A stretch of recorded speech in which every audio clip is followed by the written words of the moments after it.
गेल्या वर्षी अजित पवारांची राष्ट्रवादी सध्या शरद पवारांना सोडून फडणवीस यांच्यासोबत गेले आणि सत्तेमध्ये सामील झाली।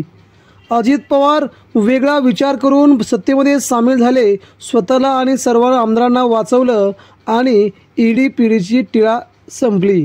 पण मित्रांनो, आता गेल्या जुलै महिन्यापासून ते या जुलै महिन्यापर्यंत अजित पवारांमध्ये आणि महाराष्ट्राच्या राजकारणामध्ये खूप मोठी ढवळाढवळ झालेली पाहायला मिळाली।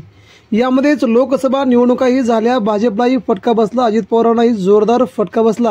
आता यातच अजित पवारांच्या आमदारांचा वेगळा सूर निघाला आणि इकडे भाजपच्या नेत्यांनी तर अजित पवारांना महायुतीतून बाहेर काढण्याचा सूरच दाखवून दिला।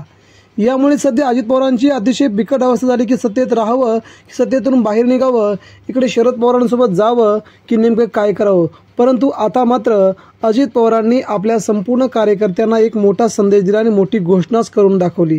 या घोषणेमध्ये अजित पवार स्वतः म्हणतात की जरी आपण आमदारकी सोबत लढलो असलो तरी येणाऱ्या महापालिका निवडणुका, जिल्हा परिषद निवडणुका, पंचायत समिती निवडणुका आपण स्वबळावरती लढणार आहोत असे आपल्या कार्यकर्त्यांना सांगून त्यांनी भाजपसोबतची युती तोडल्याचंही जाहीर केलंय। यामुळे आगामी काळामध्ये कितपत लोकांना हे आवडतं की महापालिकेला युतीने आणि विधानसभेला युती करून लढायचं, हा संदेश सध्या महाराष्ट्राच्या ग्रामीण भागापासून शहरी भागापर्यंत पोहोचला आणि हा देवेंद्र फडणवीस यांनाही हा मोठा धक्का मानला जात आहे।